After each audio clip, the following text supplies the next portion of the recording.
you're changing lives, or potentially with the work that you do. People with anxiety and depression, they tend to have lower confidence, whereas for OCD, we tend to see low self-esteem, but also high confidence. The World Health Organization classifies among the top 10 most debilitating illnesses globally. Hello and welcome to the OCD Conversations, a series exploring new and innovative ways to treat obsessive compulsive disorder, from psychedelics to psychotherapy, deep brain stimulation to ultrasound stimulation, as well as repurposed medications and even computer games. I'll pick the brains of the groundbreaking people who are pushing the boundaries when it comes to OCD treatment. Some of the world's leading specialists who are transforming, quite literally, the way we view and tackle a condition. The World Health Organization classifies among the top 10 most debilitating illnesses globally, and which affects about 70 million people worldwide. I'm Sean Fletcher. If you're watching in the UK, you may have seen me on television. I'm a broadcaster on the BBC and ITV. If you're watching from around the world, you won't have seen me, but I'm a mental health campaigner with a particular interest in obsessive compulsive disorder. Now, today, I'm joined by someone who is doing some fascinating work exploring doubt, that word doubt, and that concept doubt in OCD. Tricia Seow is conducting postdoctorate research at University College London at the Centre for Computational Psychiatry and Aging Research. And she joins me now. So let's bring her in. Hi, Tricia. How are you? Hi. Good. How are you? Yeah, really good. Thank you very much for joining us. You are our second guest in this series of the OCD Conversation. Really busy, so it's great you've taken time out to talk about doubt, which is an absolutely crucial element of OCD, isn't it? I mean, we often talk about it as the doubting disease. People, whether it's excessive checking, whether it's reassurance seeking, doubt is at the heart of all of that. Can you tell us a bit about what you've learned and what you're proposing to do in your latest research project? Yeah, so I work in the field of decision making and metacognition. So the latter, metacognition, is a fancy word, but really it's about studying how cognition, or basically the awareness of cognition. And one of the key measures in this field of metacognition is confidence, right? Which is something I look a lot in my research, and seeing how it's different with people, with different symptoms of mental illness. And what has been quite interesting is that we have started to kind of think of different types of measures of form of confidence. So traditionally in cognitive task, which I can describe later, we measure something we call trial-specific or like momentary confidence. So it's like the amount of confidence you give in one decision that you've just made before. So very, very specific. But there are other forms of confidence as well, which is related to, but are slightly different from that very specific momentary confidence. For example, like what's the overall confidence you have after you complete many different decisions is like a broader form of confidence. Or, what is your confidence in like one big cognitive domain, like your memory, or, what is your self-esteem? So the confidence of yourself, which is like a very, very broad concept. So you kind of get the sense that, it sort of goes from like narrow to broad. So there's a hierarchy of confidence, and this is something we conceptualize in our research, different forms of confidence. And we have recently found that actually these different forms of confidence are actually affected or altered differently in different mental health symptoms. So for example, in one of the recent research that we have done, we've kind of shown that, for example, individuals who have very high anxiety and depression, so high anxiety depressive symptoms, they tend to have lowered confidence across all these different forms of confidence, but very kind of predominant on like the big broad level of self-esteem. Whereas for compulsivity, which is like a trait dimension of compulsive behaviors, we tend to find that these individuals have lower self-esteem, but also seem to have very high confidence on these sort of like momentary decisions themselves. So it's really quite interesting, I think, that we find these sort of like, different effects, I think, between different mental health symptoms. And I think the finding regarding, higher momentary confidence in these people with high compulsivity, together with like low self-esteem is quite an intriguing, kind of finding that we have. It kind of might reflect the fact that, confidence maybe is really high in these sort of very specific, well-executed compulsive acts that's related to OCD. But then, people with OCD also have these sort of like broader doubt about, safety, morality, or like in their self-confidence as well. So I think these two symptoms, both, for anxiety and depression and compulsivity, are actually very relevant for OCD. So this sort of like work on on confidence, made us think about how we can actually start to better understand doubt in OCD, because confidence and doubt are very related concepts. And doubt, we know, is a very core part of the disorder, as you've already mentioned. Isn't doubt at one end of the spectrum and confidence the other, or is confidence within doubt? So I would think that I'm using the words quite broadly here, but I think confidence I would consider it kind of like a subset of doubt. So I think doubt is a much broader concept of it. So we do, I think, simply usually refer to doubt as like the feeling of uncertainty, and confidence is like the inverse of uncertainty. But I think broad is really, doubt itself is really much broader than that. So for example, we do a lot of research with confidence, but I think there are other sort of constructs which are also related to doubt that it's not targeted in confidence research. So for example, how someone behaves when they are faced with like risk or ambiguity is like a reflection of their underlying doubt, or how much information someone samples before they make decisions, which is quite related to these sort of like reassurance seeking and checking behaviors, is also an indicator of that level of doubt, right? So I think these different behaviors, not just confidence, is actually very relevant to OCD itself, and also to the phenomena of doubt in OCD. So I mean, I know lots of people who have OCD at varying levels, and they can be extremely confident in certain aspects of their life, but where the OCD is most prevalent, that the doubt is just is debilitating. Yeah. How do you explain that someone could be very confident but also have extreme doubt? Yeah, I think it's a very interesting sort of, I guess, like phenomenon to kind of witness, right? There are different aspects, I think, which are much more relevant to people who have OCD, and then there are different aspects of their life which are not sort of like seem to be affected by doubt. So I think the broad answer here, which I must say, is that we don't specifically know yet, but it's an active area of research. So I know there's some theories in the OCD literature that I don't personally work on, but I've heard of, is that there's this idea that there may be some sort of like condition association between like a very particular context of the doubt that happens and with the compulsive act that is made to relieve it. So basically there are I guess associations which are very, very specific to these sort of doubt and the action that comes together with it, and because they are so conditioned, then it only really applies to those specific contexts, but not to other things in their life. There's also another sort of theory about attachment and meaning and personal values that usually most of the symptoms are usually affecting these sort of areas of the person's life. So if it's something that's not really of a personal significance to the OCD individual, then the doubt doesn't really play a big part in it.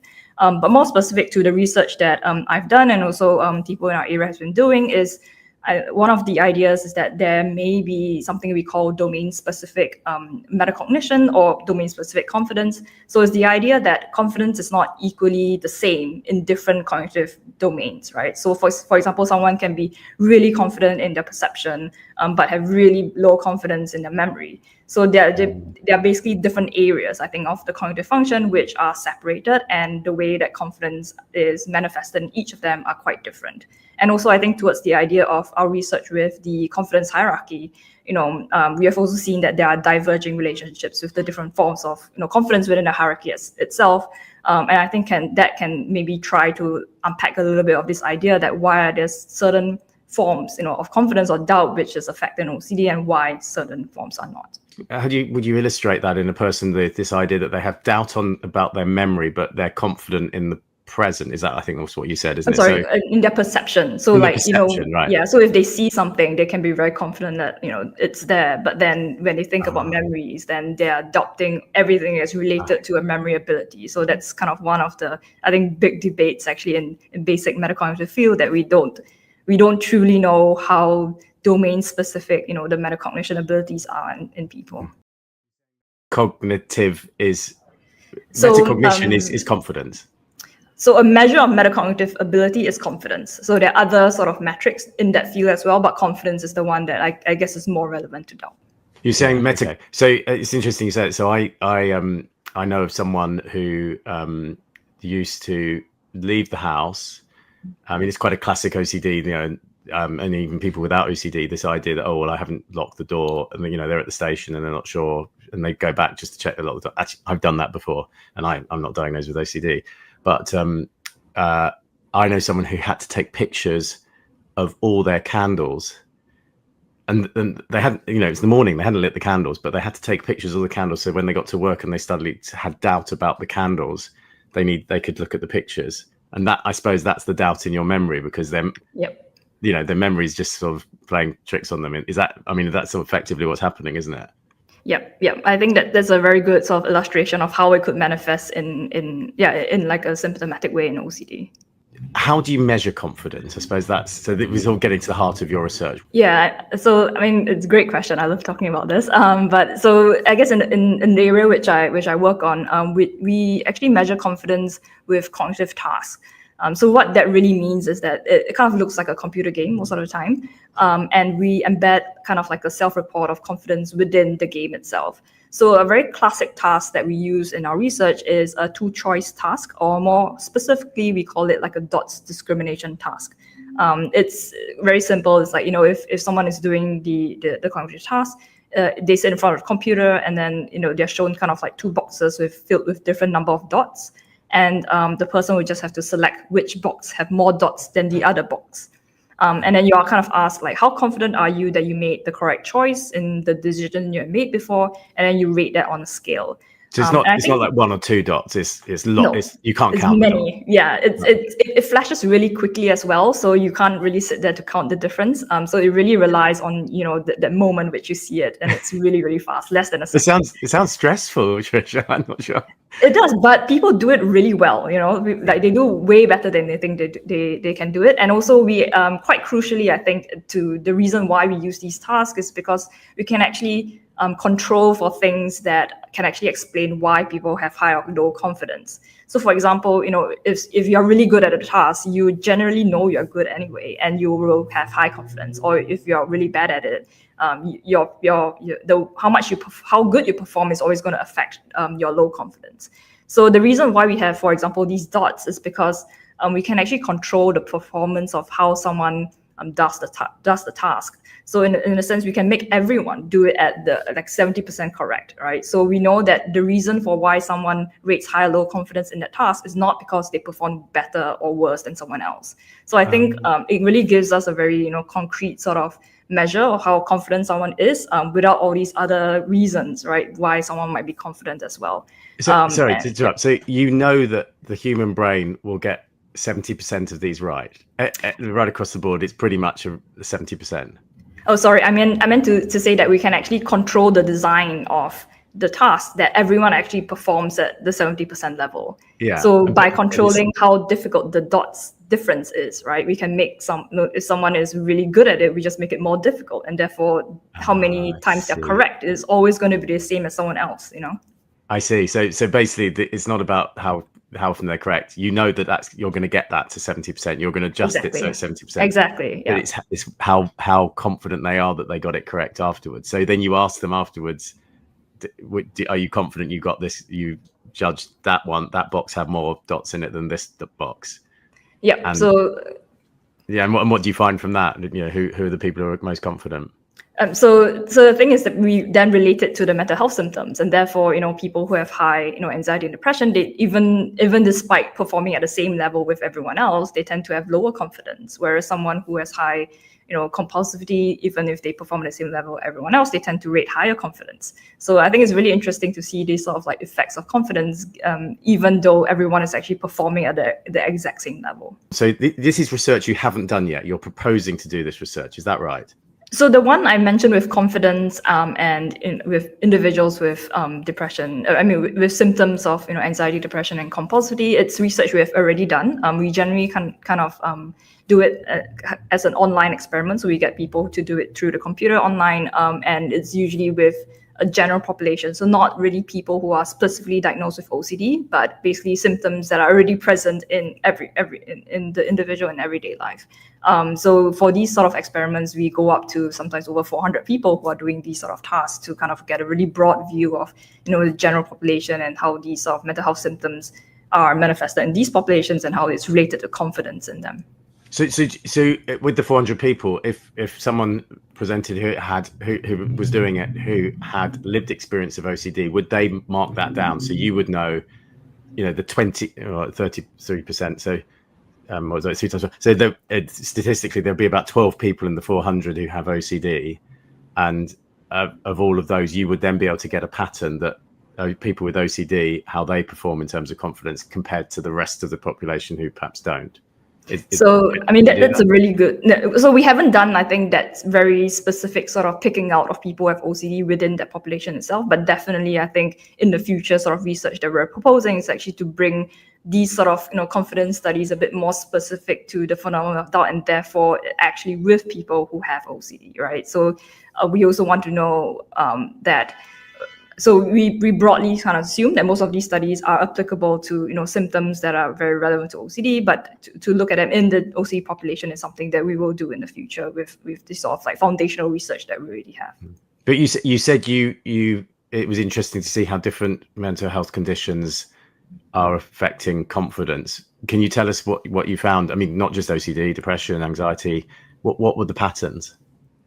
So I think, so as I mentioned before, I think broadly we understand that, like people who have anxiety and depression, they tend to have these sort of like, I guess, lower confidence or doubt levels, which are really high across the board in many different forms of confidence, but more specifically to sort of like the self-esteem level.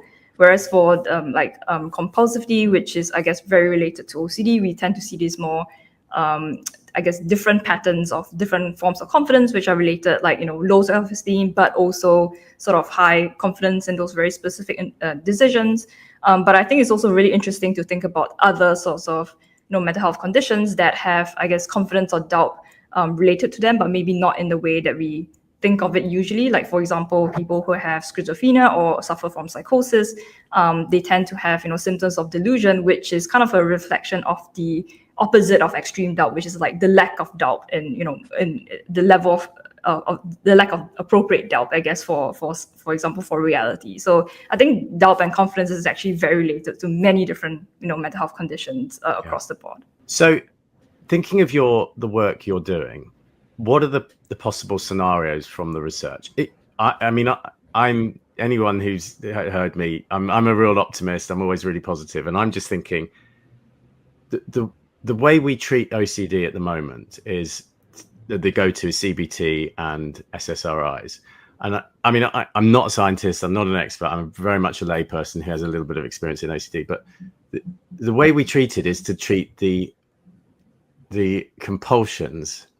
So we're trying to get people. So with ERP, we're exposing people to those things that trigger them, and we're trying to lessen the power of the compulsions so that the next time they do it, they're less powerful, and gradually the thing that is triggering them doesn't trigger them. That's the ideal. I think there'll be experts messaging in saying that's rubbish, but I think that's basically the idea. But what you're saying is we're going straight to the doubt. So we're going straight to the obsession. We're not looking at how it affects the person with OCD and the fact that they might be excessively cleaning or asking for reassurance and trying to reduce the power of that. We're going straight to the actual doubt. And that sounds to me, that's revolutionary. That sounds, well, maybe that's a bit over the top, but that sounds really powerful, because that's going to the heart of the problem, which is always the way you solve things, isn't it? You're trying to get on you're nodding. Am I right in saying that you could be laying the foundations to a new treatment, maybe 5-10 years in the future, that has a very different approach to what we have now? Yeah, I think, I'm glad that you're, excited about this sort of like project idea, which I definitely am as well. So I can kind of share, I guess, the vision that I have with kind of a grant proposal that I've applied for, which is I think the very first basic of it is that we want to characterize doubt in what we call like a standardized way. Because I think in the first instance, we kind of talked about how it's such a broad concept. And I think, current measures, there isn't, at least, typically if you go to the psychiatrist and they do what they call like the standard clinical interview for OCD, doubt is really assessed by one question within the interview. So we do need, I think, a measure that I think can capture the broader sort of phenomenon of doubt. So for example, taking account that it has different forms, right? Like the ones I've mentioned before, like very subtle ones, like how people behave in like risky environments, narrow ones, like, confidence or very specific decisions, or to like broader sort of like beliefs about the self, or beliefs about why you have doubt that's related to personal significance. So these are many different forms, of doubt, which I think needs to be in a way built together in a more sort of like standardized or principled way on how we kind of measure these sort of things. And I think what's really interesting as well is that we know that DALB is also differently, affected in across different mental health conditions and within OCD. So we will have some hypotheses that maybe different forms of DALB or confidence, right, are more important to different mental health symptoms, and we can narrow down to the ones which are really specific to OCD. So once we kind of know what is important to OCD, then we can actually track, how they change over time, which I think is actually very important. Because I think anecdotally, at least I've spoken to people who have OCD, and they have told me that sometimes they experience DALB intensifying right before they have quite, more intense OCD symptoms. And so if you can actually know the trajectory, then I think it gives a potential way of targeting the time where we should actually intervene right before things get really bad, right? And the other thing as well is that if we know that there are different forms of DALB which are uniquely or much more important to OCD, then can we actually develop an intervention to target these very specific forms of DALB? And I think this is towards the idea that rather than hoping sort of like more general sort of first-line treatments, which are obviously still very effective, but they don't, as you said, they don't really, target or resolve the underlying the issue of DALB itself. That these sort of new interventions that we could develop maybe would be complementary, right, to the first-line treatments we already have, or to provide alternatives for those who don't benefit from current treatments itself, and would be much more specific to DALB, that is actually related to their OCD. But being able to measure doubt could be an early warning sign for a bout of OCD. So someone with lived experience of OCD, it maybe goes in waves, related to what's happening around them, stress in work, lack of sleep, poor diet, whatever, affecting whether the OCD is bad. But actually, you may be able to spot when the OCD is coming on in a bad way, because before that, the doubt increases. Yeah, so I think that's something we hypothesize at the moment due to people sharing their experience, but we haven't actually researched that properly, right, in a research study. So this will be one of, I think, the ideas that we have in the proposal, that we will actually track people over time, right, who have OCD, to see whether do they actually report, does everyone, who take part in the study actually report that they have different, report about their doubt levels or confidence levels before they have specific symptoms of OCD. So we can actually track which forms are the ones that are actually important to predict whether an OCD symptom is going to get worse. How would you measure that? Is that the same as your confidence boxes? So say you track someone for 10 years who has OCD, would you just get them to do the boxes every week? Yeah, so in a very similar way, yes. But it wouldn't just be the boxes itself. So I think the boxes are, the task specifically is very much more specific to the confidence ratings, but we also give them other tasks, for example, like a task which they can sample information, or like a task where they have to make decisions which are quite ambiguous. So we have different sort of measures of like different aspects of doubt, and we can see which is the one that's actually important, right, to predicting whether the OCD symptom is going to intensify after they report like high levels of doubt in these other aspects. Yeah. So if we're thinking of I'd mentioned earlier, this could be the foundations for some new, a new way of treating OCD, rather than just focusing on the compulsions. We're looking at the obsessions.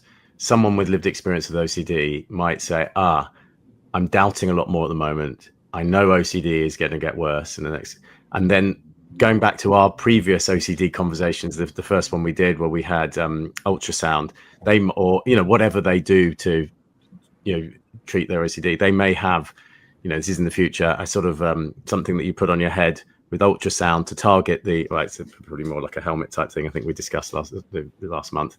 They put this thing on knowing that the OCD is going to get worse, and they use it regularly. And so they can reduce the symptoms or the effect of OCD.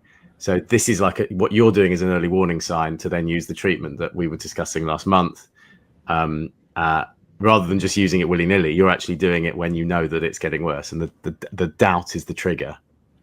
Yeah, so I think you put it, so eloquently. I think definitely, I think the doubt plays, like a big sort of, plays a big part, right, in the experience of OCD. And therefore, if we can actually find that doubt is going to predict, right, that something is going to get worse, then I think it's a great thing to be able to know when to intervene, which I think it's not something that we really know about, right, in the current research, and also not something that is really sort of like implemented in the clinic. We don't, you don't track like when it's going to get worse, and then that's the exact time you're going to get therapy, but usually you seek it whenever you feel that you need it, right? So I think if you are able to track, then you can do a more sort of like preventive way rather than looking at a treatment right after you have experienced a lot of distress. Okay. Tricia, I'm going to get to some of the questions. Sure. Anna has messaged in. She said, do you think confidence is disassociated from action in OCD? Then she goes on, as in the individual knows the answer, but ends up doing things differently because of doubt. You know that you should be doing something, but because of doubt, you end up doing something completely different. I think that's what her question is. Yeah, no, I think it's a great question, and also I think it's one of the active areas of research as well, in how confidence is kind of connected to action in OCD. And I think the answer is just that it's a bit complicated, because I think it depends on what form of confidence that you're talking about, right? So again, like I think just bring it back to like the hierarchy of confidence, like there are different levels of different forms or levels of confidence, and I think some of them would be quite connected to the action and others would be quite different, right? So I think we just basically the idea of the research is as well is really to let us know a little bit more about these sort of very specific relationships that we have with like confidence and doubt, together with the action that is actually performed as a compulsive act. Could confidence training be a treatment intervention for OCD? In one way, I'm thinking that sounds really like quite an intuitive and interesting way of thinking about OCD. But then, does that sound a bit flippant? I mean, like OCD. Sorry, Anna. I mean, Anna's I'm sure an expert in OCD. I don't mean it like that. But if someone just says, "Oh, I've got OCD and I'm really struggling at the moment," and you just say, "Well, just have a confidence lesson," it's not as simple as that, is it? But could it be a way of, in the good times when OCD isn't actually affecting someone, laying the foundations for OCD to not have such a big effect when it actually is really prevalent and strong and affecting someone with lived experience? Yeah, I think that's definitely like sort of like the same direction I'm thinking about as well. Like I definitely agree that it sounds a little bit trivial, but actually I do think that developing interventions like cognitive training, for example, is actually quite important in the sense of it makes things really accessible, right? So like if you can actually deliver it, in a self-help way or in like a online way or through applications, then you are not limiting that sort of treatment or intervention to people who can only access a therapist. But of course, like I think if we are looking at for interventions that can really help someone who has really severe OCD and requires the help of a therapist, then we would think about how we can actually integrate that together, right? Maybe you do the confidence training together with the advice of a therapist who can actually guide you through very specific aspects of that. So I wouldn't rule out, how the intervention will be formed, but I definitely think that going towards things like cognitive paradigms are actually very useful because of their accessibility, and I think that's also very important. Yeah.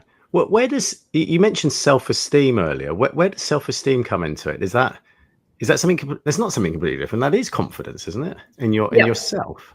Yeah. So I think basically, I guess bringing it back again to like the different forms of confidence, I think we see self-esteem as kind of like one of the very high, broad levels of confidence. So it's something that encompasses a lot of experiences that you've had to kind of build up this sort of like level or measure of confidence that you have in yourself.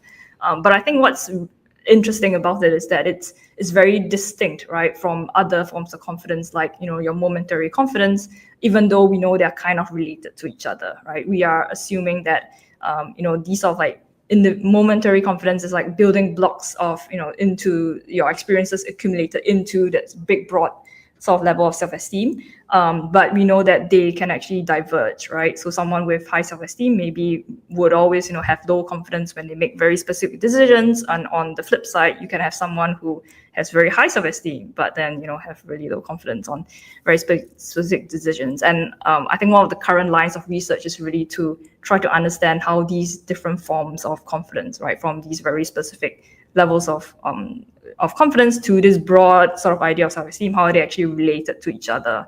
So there's an ongoing field of research, actually. So there are many people trying to develop computational models to kind of see how they're related, and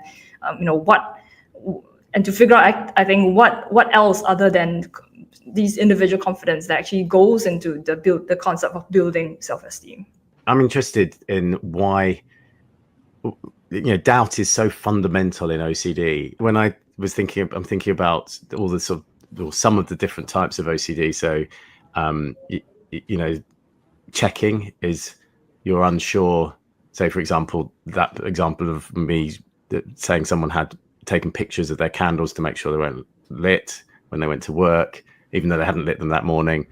So that's checking. That's doubt. Doubt in terms of contamination. You doubt that you might bleach the kitchen surface, and you doubt actually whether the bleach worked and that the germs are still there. So that would be excessive cleaning or hand cleaning. And another thing I was thinking of was the sort of doubt about discarding things. I may be not on OCD ground here, but that might lead to hoarding, because you're doubting giving things away or throwing things away. And then the sort of reassurance side of OCD, almost safety. You're asking for reassurance, or you're not sure that someone loves you, so you ask them, excessive amount of times. That could be part of OCD. And then the other one is, another one I was thinking of was morality. You doubt whether the things that you're doing are moral or ethically right, and so you feel that you're a bad person, and that's the OCD playing havoc with your brain. All of this stuff is rooted in doubt. Why do you think it is so fundamental in OCD? Doubt is just this absolute key building block to start OCD. Yeah, I don't feel like I can answer your question directly, but I would definitely have to say that I think, especially with all the examples that we have mentioned before, that with what we know from the clinical literature as well, and speaking to patients, that doubt just seems to be the driving force, right, of why people have to make these sort of compulsive acts itself. And I think it's actually really interesting that actually in my current field of research, which computational psychiatry, or in that specific field, we actually haven't really placed a lot of emphasis as doubt as like the underlying force of why people have OCD behaviors. So a lot of the work in the past few years, maybe 10 years, right, has been looking at action systems in the brain and how they actually how they go awry, or how they're altered in OCD, and how that explains the compulsive behavior, but hasn't really put a lot of emphasis on, like you said, the obsessional side of it, right? So I think this work that I'm proposing is really maybe kind of like the starting block of how we can actually look at doubt a bit more specifically in this field, and hopefully we can then answer this question of why is doubt so fundamental to OCD. Do you know what part of the brain is being triggered when people are doubting? Yeah, I think this is a great question, and also I think maybe like the holy grail in neuroscience research for OCD. But of course, this is, I think, an ongoing sort of like progress in research, and we know from, I guess, broader neuroscience research of like areas in the brain which are quite or responsible for these sort of like everyday confidence and uncertainty processes. So for example, there are frontal areas of the brain which we know are quite important, like the dorsal anterior cingulate cortex. We know is very important for monitoring, for error detection and things like that. There are also other areas like the ventral medial prefrontal cortex, or again, the anterior cingulate cortex, which reflect how we actually, when we kind of generate confidence estimates and things like that. So I think overall, the frontal networks, right, seem to be quite important for like confidence processes across many different forms. I think one of the key things to remember is also that, like, all these things are usually in sort of like the broad, more fundamental neuroscience research, but we haven't actually brought that very specifically into OCD, people with OCD. So I think it's still a definite area of, future research, that once we kind of know these fundamental processes, and then to kind of bring it into like a patient context and say that, is this process really the one that's responsible for pathological doubt in OCD? So that's, again, future work, and work that I think a lot of people are also working on. So Margarita's messaged in, what impact or implications do you think your work might have for the clinical landscape in OCD? Yeah, I think, well, my hope is that, if we can get, a better or more sort of nuanced or broader way that we can conceptualize doubt. I hope that it will help, the way that we can actually measure or measure doubt, or the way that we characterize doubt a little bit clearer in the clinical field. And also, I think towards the broader aim of like, could we actually develop interventions that are very specific for different aspects of doubt? I think this is the one which I'm very excited for, but of course, probably has the most clinical impact. So I think, these are the two things I think which I'm quite excited about. What do you mean by that? As in things like what I was saying with an ultrasound scanner, you know when the doubt's happening, so you use the ultrasound scanner at a specific time. Is that what you mean? Yeah, so I think with regards to interventions, the kind of ideas I'm thinking about it, one of them is what Anna has sort of mentioned with the cognitive training paradigm, so that if we can develop something that can be, targeted towards the form of doubt that is affected, that would be great. And the other idea is, as you mentioned, like with ultrasound stimulation. So we know that these sort of techniques are very powerful and it can reach areas of the brain that was not possible before with other sort of stimulation techniques. So once we kind of are able to pin down, let's say, like an area of the brain which we know is responsible for doubt, then can we actually test whether modulating the activity in these areas is going to result in an alleviation of doubt in OCD. Another question, you mentioned memory distrust. Would you say memory itself is impaired in OCD, or is it just doubt? Would someone with OCD actually have difficulties remembering something?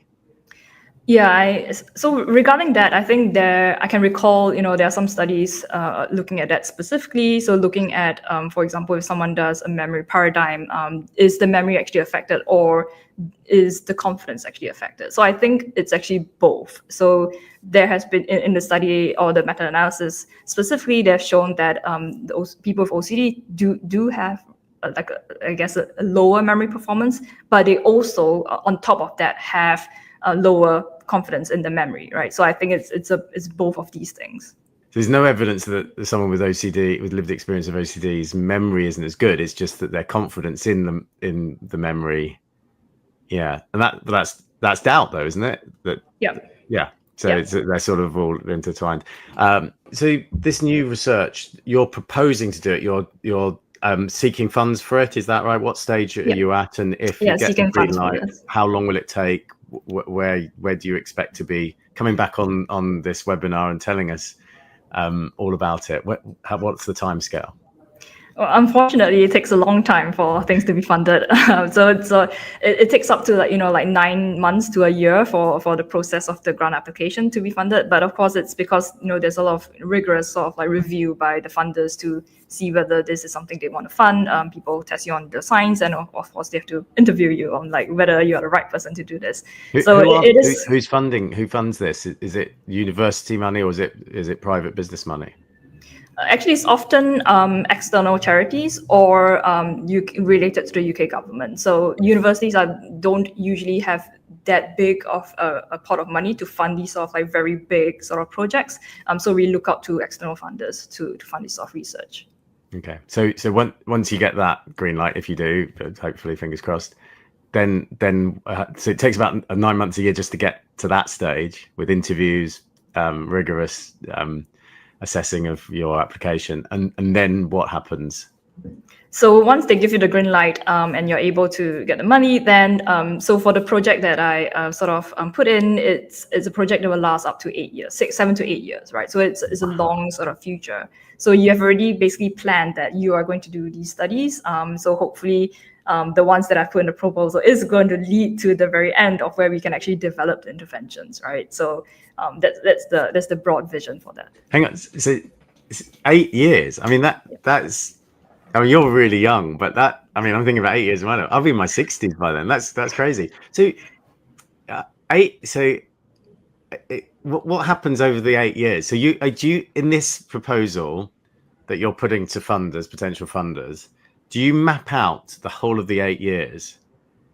And so you would know if you get the green light what you're going to be doing. So can you break it down into like 3 or 4 stages of what you'll be doing?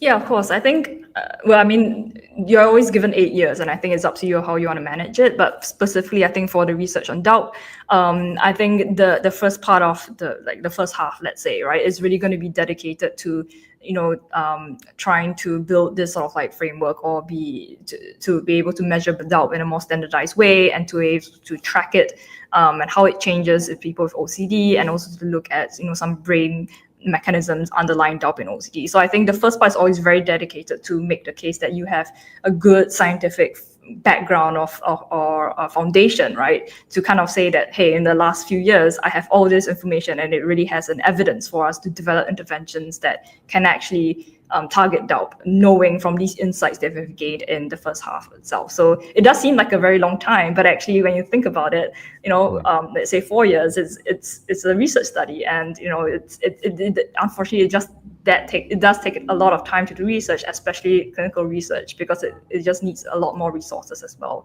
So yeah, there's a lot of time I think dedicated to building up the foundation so that we can actually develop something that is actually evidence-based.